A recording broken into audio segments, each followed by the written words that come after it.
Welcome to Restaurant Influencers. My name is Sean Walchef, founder of Cali BBQ and Cali BBQ Media. In life, in the restaurant business, and in the new creator economy, we learn through lessons and stories. I want to give a special shout out to Toast, our primary technology partner at our barbecue restaurants here in San Diego, but more importantly for believing in this show, for giving us the opportunity to work with entrepreneurs to share stories of the greatest storytellers and the greatest hospitality minds on the planet. Today we have Jack Gibbons, CEO of Front Burner Society. Jack is a legend in the space, and we are honored to have Jack on the show. Jack, welcome. Thank you, Sean. Thank you so much for being here. We're going to kick us off with our favorite random question, which is, where in the world is your favorite stadium, stage, or venue? Oh, wow. Okay. I'd say my favorite concert that was in a really cool venue was at the Belly Up in Aspen, Colorado, and Train was playing, and it was super intimate, and it was really cool, and it's a great performance, and I think the venue made the experience, for sure. That's awesome. We're going to go to the Belly Up in Aspen. No guest has picked the Belly Up in Aspen, so we're a big fan of intimate venues, and I'm going to talk to entrepreneur, talk to Toast, talk to some other partners, and we're going to do kind of a TEDx style hospitality conference where I just want Jack to get on the mic. I don't want any panels. I don't want none of the stuff that we see out there. I know there's some places that are doing better, but I want to hear Jack just take the mic and tell me, Jack, who are you and what do you believe? So my name is Jack Gibbons. I consider myself a restaurateur, but I'm only as good as the people that work around me on my team. We have an amazing team, and the name of our company is FB Society. We create brands, and really to create brands that have never been imagined and interesting, and it's an experiential company, and that's kind of what we do. Can you give us an idea of the size and scope of the work that you've done? Yeah, so we've created over 20 brands that have actually opened up as restaurants in the last 15 years. Some of the brands have scaled and continue to scale as we've exited those brands, some of them being Twin Peaks, which is over 100 and something restaurants now. Velvet Taco is probably well over 50 now. Those are brands that we're not engaged with day to day. Velvet Taco, we're still investors in. But then we have multiple brands.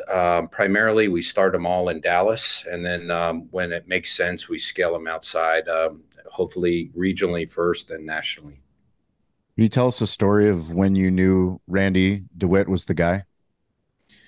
Yeah. Oh, yeah. Randy, my partner, and I had known each other for a couple of years.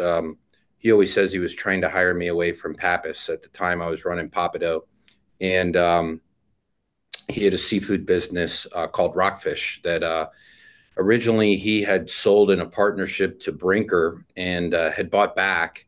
And it was kind of struggling. And he was kind of looking for the next thing to do in his life. And we had talked often about him trying to hire me to run Rockfish. And at the time, running Papado was a far more exciting opportunity. And what he really started to educate me, and is a bit of a mentor to just being an entrepreneur. And Randy's an entrepreneur in the truest sense. And he really taught me the difference between, being a person who could, eventually become a CEO, and a person who could really be an owner of a business and an entrepreneur and dream up new businesses. And that's really how Randy made a huge impression on me and lured me away from a great organization like Pappas to come and take a chance on a really small opportunity that turned into something really exciting. Do you remember that first dream, that first concept? I do. It was actually, if you're familiar with Austin, it was the first opportunity was on Lake Austin. And it's a beautiful part of Texas. It's one of the coolest parts of Texas. And ironically, I ended up buying a home on Lake Austin. So it kind of, the story came full circle. But it was a wild dream of opening a restaurant on Lake Austin. It was going to be a seafood restaurant. It was a really cool location on the water where boats would pull up. And as we were going through the process and getting to know each other, because we still weren't actually on the same team yet, I think he really impressed me with his deal making and how that was going. And then I think I really impressed him with just my creativity and operations and how I would really use the space. And the deal fell through. But through that process, it really cemented in my mind that uh, I could work with this guy, and I think he was kind of special. So. What was the first deal that did go through? So it was to kind of work for Front Burner, but the real first deal was a brand called the Ranch at Las Colinas, and it was a Bahama Breeze that was closed down. That in 2008, before the economy really crashed, it was not doing well, but which I picked my timing great, of course. But uh, in 2008, this Bahama Breeze closed, and we bought it for $2 million, the real estate. And then ultimately we were like, what would work here in Las Colinas, which is a western suburb of Dallas, that could really be special. And it's a kind of a business community. And what we saw was a lot of the people that lived in that community or worked in that community were entertaining people, because when people come to Texas, they're like, we want to try something Texas, right? So, and they were driving all the way to Fort Worth. So we just kind of saw this blue sky in the market to say, why don't we try to create something Texas and really Texas centric, and not kind of like the old Texas where it's like Yahoo and they cut your tie off and they do stupid shit like that, but something where you actually get great whiskeys and bourbons. You can try local cuisine. You could try locally farmed products, and that's really kind of where we started at the ranch in Las Colinas. And coming full circle on that, we just are hitting our 15th year. We'll be close to 15 million in revenue after 15 years, all-time record for sales. It's awesome.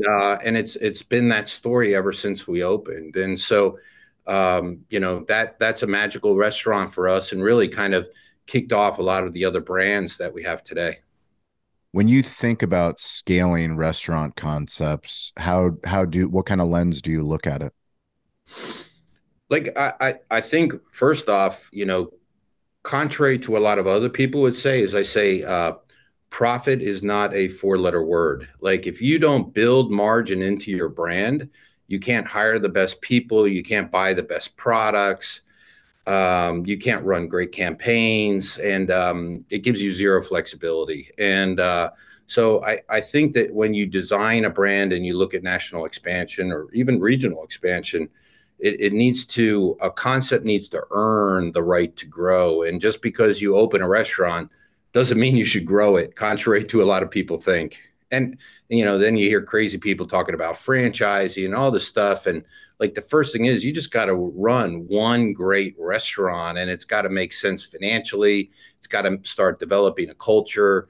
It's got to really kind of like create a personality, attract people. So there's a series of things that need to happen. Do you have any stories you can share with us about any concept that didn't make it? Yeah. Oh, yeah. We had a restaurant called The Keeper, and I don't know if that The maybe keeper, ironic, huh? yeah, and yeah, and there's irony in the name because a lot of people didn't exactly know what that meant, but it was actually a seafood restaurant. So and it was beautiful restaurant, beautiful build out. It had the right food. It just but it the through that process and then through COVID, just didn't have the economics, and it wasn't working strong enough to say this is a brand that we're going to scale. So during COVID, when the opportunity came up to get out of the lease, it just was one of those ones that said, hey, let's double down on some other things, because this is taking up just as much energy, but like long term, it doesn't really have the same ability to grow. How do you view recruiting to build a team on the corporate side of the business? So we have a saying around Front Burner that is only hire people smarter than you. So if I'm not hiring people smarter than me in all the disciplines like finance, in operations, in construction and development, on our real estate side, then we're not going to do it all that well. So I think that really when I think of who I want in the room with me is people way smarter than me. And so I think that's part of our success is we just really go after the highest level of talent. And again, it all kind of goes back to why profit isn't a four-letter word, because if you don't have the margins, you can't afford those people to be in the room. And so I think that that's a key thing. Is I think entrepreneurs that don't hire people smarter than them are stymieing their own growth. Who's the smartest person you've recently hired? Mm. My CFO. He's brilliant. His name's Brad Least, super talented, way smarter than me when it comes to finance, and the work that he's done in a very short period of time in our organization is just uh, smart. It makes me look smart. When you look in, what gets you excited for 2024? What are you currently working on? So new brands is usually what gets us excited, and also when our brands that we've kind of grown them out, we're not done growing, and we are still developing those brands as they grow. One that the brand that I had mentioned about the ranch at Las Colinas, when we had a location in 2017 to actually build a second one, which we never thought we'd do, the idea of naming it the ranch in Plano was about the stupidest name I had ever heard in my life, right? And it was an early part of our career that we named it the ranch at Las Colinas, which actually started as the Cadillac Ranch until we got sued by Tillman Fertitta because No. he had a trademark on the name Cadillac in conjunction with any restaurant. So, but in part of that, Wow. in the lawsuit in the early days, it was great because we're like, well, if we if you pay for the sign, we'll change the name, and which the lawyers of his company agreed to. So that's how it became. Really? And it was the cheapest way to do it on the sign was to call it the Ranch Las Colinas. So when it actually came time to grow that brand, we're like, okay, that name is a terrible name to grow with. So that's how we ended up coming up with the name Haywire, which I love the name because it can mean so many different things. It just sort of implies a certain level of craziness, a certain level of like a lot of shit going on. And so as we designed this second Haywire, it has 3 floors. On the first floor, it's kind of a whiskey bar, which in Texas is just part of a way of life. If you don't have, happy hour in a whiskey bar, which is where I call it my second office. And then on the second floor, we designed it that you actually walk through the kitchen to get into the dining room, which is amazing because on the left side of the kitchen, you got all the fresh baking going on for breads and desserts. And on the right side of the kitchen, it's got a peekaboo window as you approach it to kind of see cooks and action. And then you walk by a display case of beautiful Texas meats, which are heavily marbled, and you just see a lot of action. And then you get into your seating area. And then, of course, it wouldn't be Texas if we didn't have a bar on every floor. So then we have a third floor rooftop deck that we have an Airstream trailer. We have some tents that were inspired from Marfa, Texas. If you've ever been to Marfa, it is a place that you rent tents to live in or stay in. So and it takes all those experiences and just makes them into this crazy sort of contemporary Texas experience, and so it's super fun. When you think of the DNA of a brand from concept and development to execution to opening the restaurant, then to building a legacy for that restaurant, how do you go about that life cycle? Well, first off, DNA for me means differentiation, nuances, and attitudes, right? So differentiation is certainly part of the brand creation. We're not copycats. I don't want to do something that somebody else has done. Of course, I'm always looking for inspiration, but I feel like we always want to find our own unique elements about it. And then nuances. I think the consumer today is not looking for just another show up and treat food in a restaurant like a commodity. They're constantly like I think the more nuances you can build into a brand, the stronger it's going to be, because it just creates that. It reinforces the first element of the D, the differentiation, and just makes it more unique and special to their experience. And then the attitude. I mean, whether it's in the culinary side or the experiential side, it's got to be something that just really kind of why should it exist? Because the last thing the world needs is just another restaurant. So I think that if you're birthing something, it should be really special and you treat it special. And then when you think about scaling, I think not enough people actually take all those ideas and actually put it into paper. I think what we do is we actually commit before we ever actually sign a lease. We actually create a DNA that's actually written down on paper, and it's really the reason a brand should exist. And when you put a lot of thought into the front end of your business, all of a sudden, at some point, I'm going to hire someone to run that business for me. I'm going to bring them in. I'm going to bring in additional people. We're going to have additional units. And as you scale, a lot of brands lose their soul. They lose their specialness. They lose that, sort of, that DNA. And so what we really do is we share the DNA with the team. We make it a big part of the training. We make it part of something you celebrate all the time. And we also, not only for the staff, but for the management team, because really decisions should be made around the DNA. If you're a Texas concept and you try to bring in Miller Lite on tap, like that's just a total mistake. It's incongruent with the DNA. And so if you're a Texas brand and you try to bring in salmon, we don't have salmon here, it'd be like, hey, what are we thinking? So, as the team's working and they're really thinking about the brand, it really is kind of like the constitution for a brand, and keeps people on track and keeps it moving forward, and really, keeps it feeling right, as opposed to just being random people coming in and making decisions, which often happens to restaurants, and quality suffers. The brand itself doesn't become as clear to the consumer, and it just creates a lot of problems.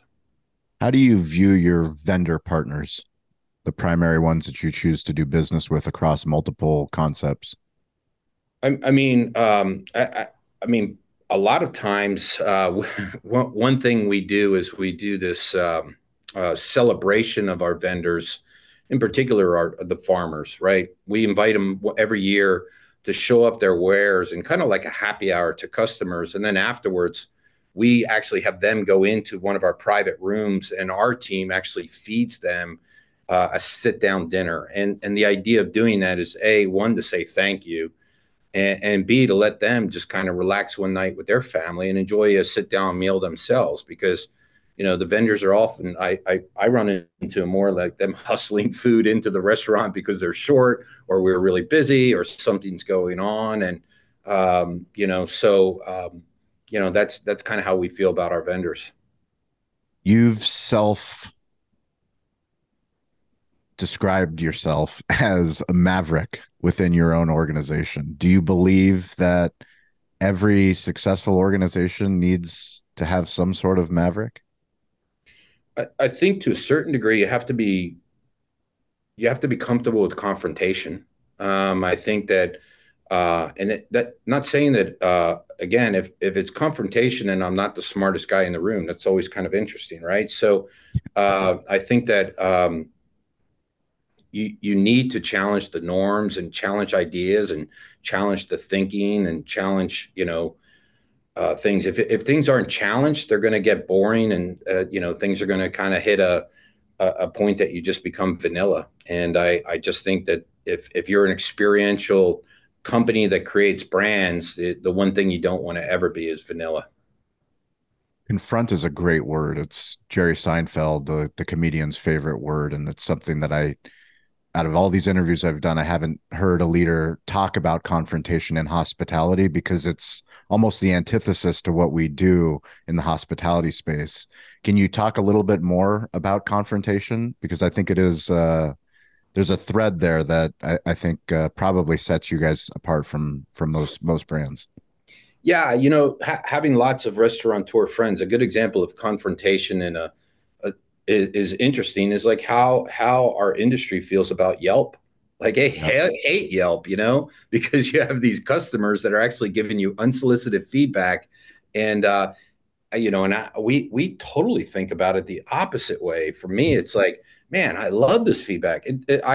I could like just ignore it if I choose to, or I can act upon it, or I could say, wow, that guy's really thinking, put it in words of what I meant to say. And so, you know, I think that that kind of challenge is so necessary to management teams. And so we put things like that right in front of the team, and just we actually publicly respond to every Yelp as a company, because I think if you truly value your customers, but you say only when it's something that's positive, you know, that then that's a bunch of bullshit, because the reality of it is we don't execute perfectly every day. And the only way you get better is to really put the challenges in front of the team and ask them to say, hey, can we do a better job than this? So I think the idea of you know, having people who can take feedback and think about how we're going to be better, it's the only way of how a brand or a company progresses to ultimately what it can be. Because we've all seen it when everybody feels like they're, you know, afraid to tell somebody something, and that's just like the definition of bad management. Yeah. You said that you have restaurateur friends, and that comes with being in the industry as long as you have.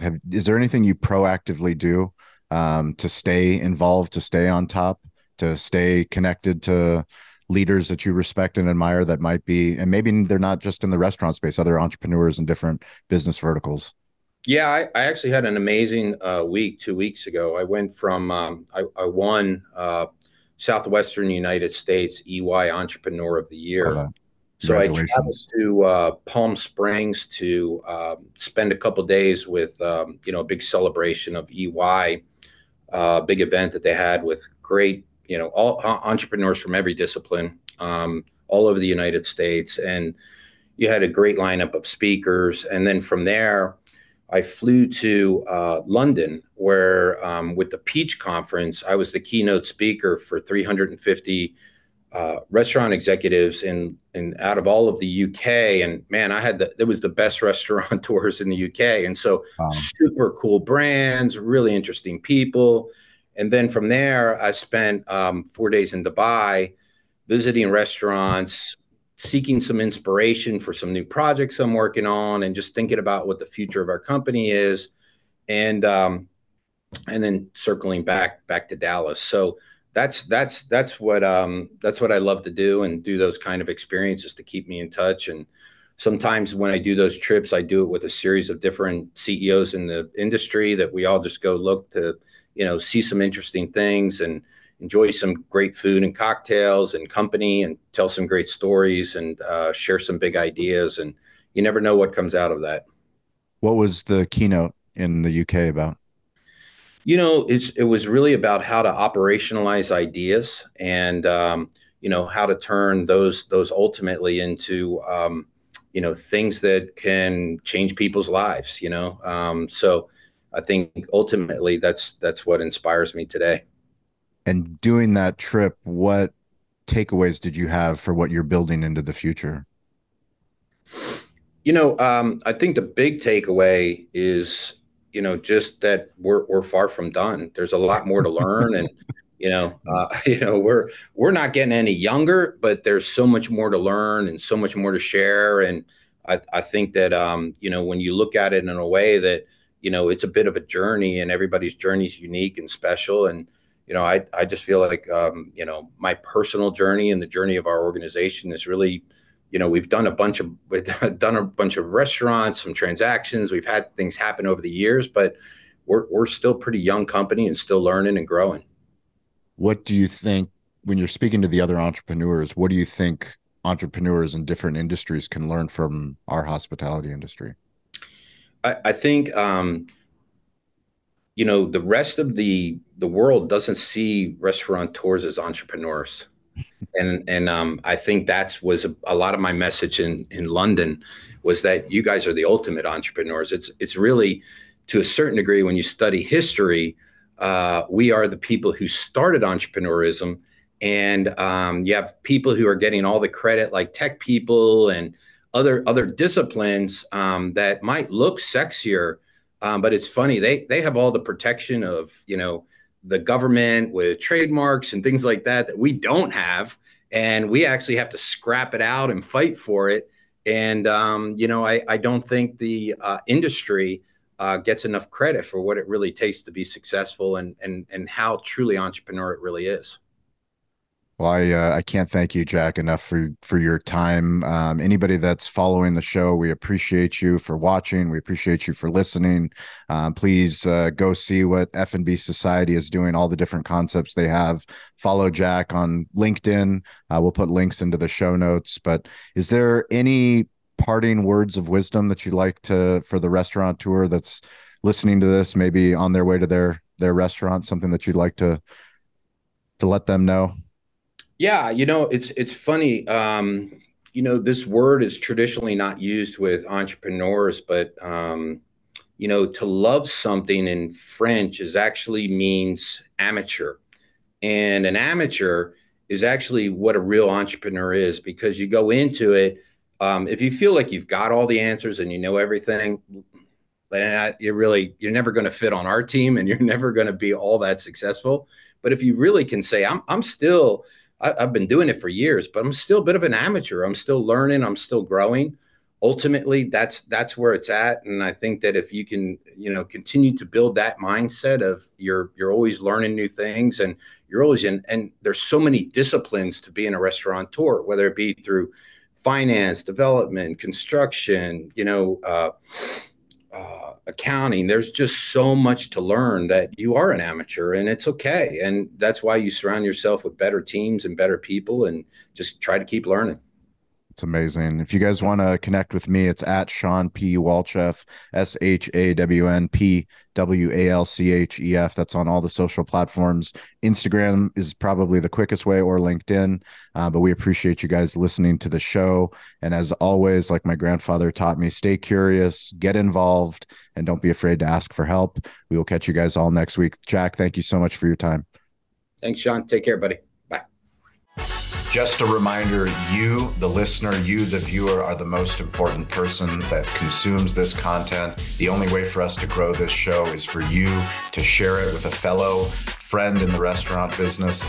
Help us grow the show by subscribing, and always reach out to me. I want to hear your story. I want to learn more about your restaurant, whether you're on Toast, whether you're looking to get on Toast.